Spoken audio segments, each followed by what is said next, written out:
Hi everyone, my name is Smita Minj. Welcome back to my channel. और आज इस video में जो टॉपिक हम डिस्कस कर रहे हैं वो है मेथड्स ऑफ टीचिंग आर्ट, यानी कि किन किन मेथड्स का इस्तेमाल करके हम स्टूडेंट्स को या किसी भी इंडिविजुअल को अलग अलग आर्ट फॉर्म्स के बारे में या फिर कला के बारे में जो है प्रशिक्षण दे सकते हैं। ये आप लोगों को बीएड में जो एक सब्जेक्ट या विषय आप लोगों का रहता है आर्ट एजुकेशन यानी कि कला शिक्षा, उसके अंदर ये टॉपिक आप लोगों को पढ़ने की ज़रूरत होती है। तो स्टार्ट करते हैं। और सबसे पहले इसमें जो मेथड्स ऑफ टीचिंग आर्ट में जो पहला पॉइंट हमको देखना है वो है free expression method. Free expression method का ये मतलब होता है कि जब हम अपने भावों को बिना किसी दबाव के प्रस्तुत कर सके उसी को फ्री एक्सप्रेशन मेथड कहते हैं, यानी कि अपने एक्सप्रेशंस को, अपनी फीलिंग्स या अपनी भावनाओं को हम स्वतंत्र रूप से जो है लोगों के सामने प्रस्तुत कर सकते हैं या किसी भी आर्ट फॉर्म में उसको क्रिएट कर सकते हैं या मोल्ड कर सकते हैं। तो यही हमारा फ्री एक्सप्रेशन मेथड जो है वो कहलाता है।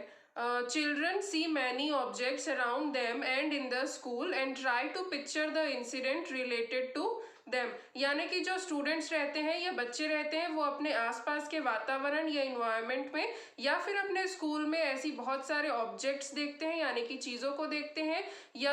कोई सीन देखते हैं जिसको कि वो अपने दिमाग में रख लेते हैं और उसके बाद उसको जो है एक्सप्रेस करने का ट्राई करते हैं, चाहे ड्राइंग्स के थ्रू चाहे पेंटिंग्स के थ्रू। तो जो भी हम स्वतंत्र रूप से जिस भी चीज़ को एक्सप्रेस कर सकें किसी भी 2D या 3D आर्ट फॉर्म में, उसको फ्री एक्सप्रेशन मेथड कहेंगे। और इस मेथड का उपयोग करके बच्चों को कला प्रशिक्षण जो है वो दिया जा सकता है या आर्ट एजुकेशन जो है वो सिखाई जा सकती है। नेक्स्ट पॉइंट यहाँ पे हमको देखना है object drawing and observation method. इसमें क्या होता है कि स्टूडेंट्स के सामने या बच्चों के सामने जो है हम कोई भी ऑब्जेक्ट एक रख देते हैं और बच्चे उसको ऑब्जर्व करते हैं, उसको ध्यान से देखते हैं कि किस तरीके से उसका डिज़ाइन है, किस तरीके से उसका शेप है, और उसी को ही वो अपने आर्ट फॉर्म में जो है ट्रांसफॉर्म करते हैं। यानी कि कोई वस्तु हम किसी बच्चे के सामने रख देंगे, वो बच्चा उस चीज़ को देखेगा, चाहे वो कोई फ्लावर पॉट हो, चाहे वो कोई फूल हो यानी कि फ्लावर हो, या फिर कोई फ्रूट हो, या कोई टेबल चेयर, या इस तरीके की कोई भी चीज़, कोई भी वस्तु हम स्टूडेंट्स को दिखा सकते हैं या बच्चों को दिखा सकते हैं और बच्चे उसको देख के उसको ध्यान से ऑब्जर्व करके उसी की तरह जो है पेंटिंग या ड्राइंग करने का जो प्रयास करते हैं, उसी को ही ऑब्जेक्ट ड्राइंग और ऑब्जर्वेशन मेथड करते हैं। और आर्ट फॉर्म सिखाने का या आर्ट एजुकेशन बच्चों तक पहुंचाने का या प्रोवाइड करने का ये भी एक तरीका होता है। Object drawing means to depict an object by placing it in front of students, यानी कि हम स्टूडेंट्स के सामने कोई ऑब्जेक्ट रखते हैं। The practice of such drawing is started in the high school classes, यानी कि जब बहुत छोटे बच्चे तो इस चीज़ को नहीं कर सकते, लेकिन जो हाई स्कूल के बच्चे रहते हैं वो इस प्रैक्टिस के थ्रू आर्ट फॉर्म्स सीख सकते हैं। नेक्स्ट हमको देखना है memory drawing method. Memory drawing method का ये मतलब है कि बच्चे जब किसी भी ऑब्जेक्ट को देखते हैं, सामान को देखते हैं या किसी भी इवेंट को देखते हैं, कोई प्लेस को देखते हैं, तो उसका एक पिक्चर या छवि उनके दिमाग में बन जाता है जिसको कि वो याद रखते हैं। और जब हम कोई टॉपिक उनको देते हैं कि इस चीज़ पे आप ड्राइंग बनाइए या पेंटिंग बनाइए, तो उसको याद करते हुए वो अपनी ड्राइंग्स एंड पेंटिंग्स या अपना जो आर्ट फॉर्म है उसको क्रिएट कर सकते हैं। जैसे कि अगर वो कहीं गार्डन गए तो देखते हैं कि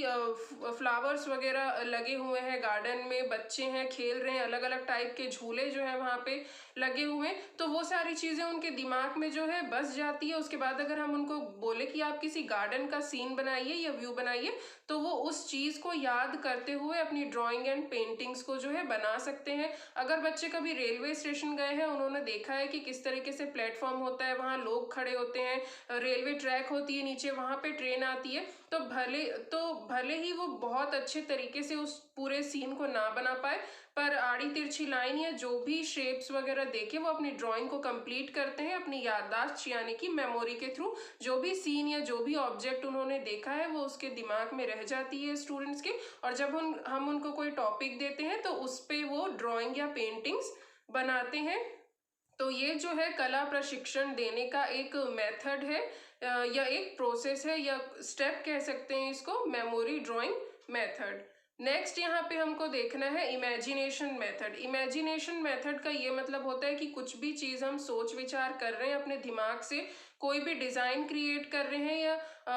कोई भी सिचुएशन को हम इमेजिन कर रहे हैं उसको हम जो है आर्ट फॉर्म के थ्रू लोगों के सामने प्रेजेंट कर सकते हैं। ये होता है इमेजिनेशन मेथड। अब कोई भी किसी चीज को इमेजिन कब कर पाएगा या किसी भी सिचुएशन या ऑब्जेक्ट के बारे में सोच कब पाएगा, इमेजिन कब कर पाएगा, जितना ज्यादा वो एक्सपीरियंस करेंगे चीजों को या जितना ज्यादा एक्सप्लोर करेंगे। जितना हम बच्चों को बाहर लेके जाएंगे, उनको चीजें दिखाएंगे कि ये क्या चीज है या ये सिचुएशन कैसा है या मार्केट प्लेस कैसा होता है, गार्डन कैसा होता है, बस स्टैंड कैसा होता है, या किसी भी तरीके के माहौल में हम उनको लेके जाएं जहां बच्चे चीजों को ऑब्जर्व कर सकें या कुछ ऐसी चीजें ऑब्जेक्ट उनको दिखाएं जिसको बच्चे एक्सप्लोर कर सके, अच्छे से उसको ऑब्जर्व कर सके, तो इससे उनकी इमेजिनेशन पावर जो है वो इम्प्रूव होती है या बढ़ती है, या उनकी जो क्रिएटिव थिंकिंग स्किल जो है उसमें भी इम्प्रूवमेंट आता है और वो डेवलपमेंट होता है उनका क्रिएटिव थिंकिंग स्किल्स। तो इसके थ्रू चीज़ों को एक्सपीरियंस करके और एक्सप्लोर करके अपनी इमेजिनेशन पावर को स्ट्रॉन्ग करके बच्चे जो है या स्टूडेंट्स जो भी हैं वो आर्ट फॉर्म क्रिएट कर सकते हैं, चाहे 2D फॉर्म में हो या 3D फॉर्म में हो। तो ये भी एक आर्ट एजुकेशन बच्चों को सिखाने का एक तरीका है, इमेजिनेशन मेथड।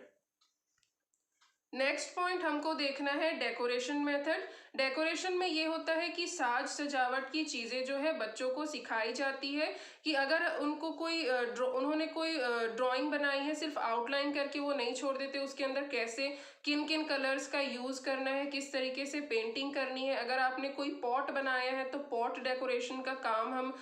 बच्चों को देते हैं, या ग्रीटिंग कार्ड्स बनाना उनको सिखाते हैं कि बच्चे कितना अपना क्रिएटिव दिमाग लगा के किसी चीज़ को सुंदर बना सकें, उसको और इम्प्रूव करके जो है प्रेजेंट कर सके। तो डेकोरेशन मेथड भी एक आर्ट फॉर्म सिखाने का एक तरीका है। इसके थ्रू भी हम जो है बच्चों को कला शिक्षा के बारे में जानकारी दे सकते हैं और सिखा सकते हैं डेकोरेशन मेथड के थ्रू, यानी कि किसी चीज़ को किस तरीके से और सुंदर बनाया जाए, उसको सजाया जाए और बेहतर तरीके से प्रेजेंट किया जाए। नेक्स्ट पॉइंट यहाँ पे लिखा है symbolic method of drawing. Symbolic method of drawing में ये होता है कि अलग अलग टाइप के सिंबल्स का इस्तेमाल करते हुए किसी आर्ट फॉर्म को क्रिएट करना। जैसे यहाँ पे एग्जाम्पल में लिखा हुआ है, अगर हम किसी राजा का चित्र बनाना चाह रहे हैं या पिक्चर बनाना चाह रहे हैं तो उसके सिर पे हम एक मुकुट बनाते हैं, यानी कि एक क्राउन जो है उसके हेड में हम ड्रॉ करते हैं या बनाते हैं, जिससे कि पता चलता है कि इस व्यक्ति के सिर के ऊपर मुकुट बना है या क्राउन बना है, मतलब कि हम किसी राजा को दर्शाना चाह रहे हैं। तो इस तरीके के अलग अलग सिंबल्स की जानकारी भी जो है हमें बच्चों को देनी चाहिए कि किस तरीके का इस्तेमाल करके जो है वो चीज़ों को दर्शा सकते हैं, किस प्रकार के सिंबल्स का इस्तेमाल करके। तो सिंबॉलिक मेथड ऑफ ड्राइंग भी आर्ट एजुकेशन देने का एक तरीका होता है। नेक्स्ट हमको देखना है फील्ड ट्रिप मेथड, यानी कि हम बच्चों को जितना ज़्यादा बाहर ले जाएंगे, भ्रमण पे ले जाएंगे, उतनी ही ज़्यादा चीज़ों को बच्चे देख पाएंगे और ऑब्जर्व कर पाएंगे और इससे उनका एक्सपीरियंस बढ़ेगा, चीज़ों को एक्सप्लोर कर पाएंगे। तो ये भी उनके जो क्रिएटिव थिंकिंग स्किल को डेवलप करने में बहुत हेल्प करेगा, उनकी इमेजिनेशन पावर को स्ट्रॉन्ग करने में हेल्प करेगा और इसके थ्रू वो अपनी आर्ट फॉर्म क्रिएट कर सकते हैं, या जो भी वो सीन देख रहे हैं या जो भी डिज़ाइन या कुछ ऑब्जेक्ट अपने दिमाग में इमेजिन कर रहे हैं, क्रिएट कर रहे हैं, उसको वो फिजिकल फॉर्म में जो क्रिएट कर सकते हैं। तो इसलिए बच्चों को बाहर भी ले जाना चाहिए, चार दीवारी के अंदर बैठ के ही हर चीज़ सिखा दी जाए, इस प्रकार की चीज़ें नहीं करनी चाहिए। जितना ज़्यादा हो सके उनको बीच बीच में एक टाइम फिक्स करके रखना चाहिए और उनको बाहर भी ले जाना चाहिए ट्रिप वगैरह में, ताकि बच्चे जितनी ज़्यादा चीज़ें देखेंगे उसके बारे में अवेयर होंगे, उसके बारे में उनको जानकारी इकट्ठा होगी और उस पर वो फिर आगे कार्य कर सकते हैं। नेक्स्ट और लास्ट पॉइंट यहाँ पे देखना है डिस्प्ले एंड एग्जीबिशन मेथड, यानी कि एग्जीबिशन या डिस्प्ले मेथड का ये मतलब होता है कि कुछ हिस्टोरिक ऑब्जेक्ट्स है, कुछ कॉइन्स है, कुछ टूल्स है या कुछ मॉडल्स है, उनको दिखाना। जैसे कि कोई म्यूजियम ले जा कर के हम ये सारी चीज़ें बच्चों को दिखा सकते हैं। तो जितना ज़्यादा वो इन सब चीज़ों को देखेंगे, उससे रिलेट कर पाएंगे, उसके बारे में जानकारी ले पाएंगे और उसके थ्रू भी जो है वो अपने आर्ट फॉर्म को क्रिएट कर सकते हैं, कि वो जान सकते हैं कि पिछले समय में या पहले के टाइम में किस प्रकार का आर्ट फॉर्म होता था या किस प्रकार के आर्ट फॉर्म की प्रैक्टिस जो है लोग किया करते थे या बनाया करते थे, और आज के ज़माने में जो मॉडर्न आर्ट फॉर्म जो है वो किस तरीके से होता है, इसमें वो डिफ्रेंशिएट कर पाएंगे, दोनों के बारे में जान पाएंगे और पुरानी चीज़ों के बारे में भी अवेयर हो पाएंगे और उस पर भी वो अपना क्रिएटिव माइंड लगा के कुछ ना कुछ जो है, चाहे 2D फॉर्म में चाहे 3D फॉर्म में चीज़ों को बना पाएंगे। पुराने ज़माने के टूल्स वगैरह वो बना सकते हैं, कॉइन्स वगैरह की वो ड्राइंग या पेंटिंग जो है वो कर सकते हैं। तो डिस्प्ले एंड एग्जीबिशन मेथड भी उनको आर्ट फॉर्म को सिखाने में एक मेथड है और ये उनको हेल्प करता है उनकी इमेजिनेशन पावर को स्ट्रॉन्ग करने में। तो ये सारे जो पॉइंट्स है ये हमने देखे मेथड्स ऑफ टीचिंग आर्ट, यानी कि कला शिक्षा का प्रशिक्षण जो है हम किस प्रकार से स्टूडेंट्स को दे सकते हैं कि डिफरेंट डिफरेंट आर्ट फॉर्म्स के बारे में स्टूडेंट्स जो है वो जान सके। तो इस वीडियो को यहीं तक रखते हैं। उम्मीद है आप लोगों को सारी चीज़ें समझ आई होंगी, अच्छा लगा होगा। वीडियो तो लाइक ज़रूर से कर दीजिएगा एंड चैनल को सब्सक्राइब कर लीजिएगा, शेयर कर लीजिएगा फ्रेंड्स के साथ, ताकि जो नोट्स हैं वो सभी स्टूडेंट्स तक जा सके। अब मिलेंगे नेक्स्ट वीडियो में। Thank you.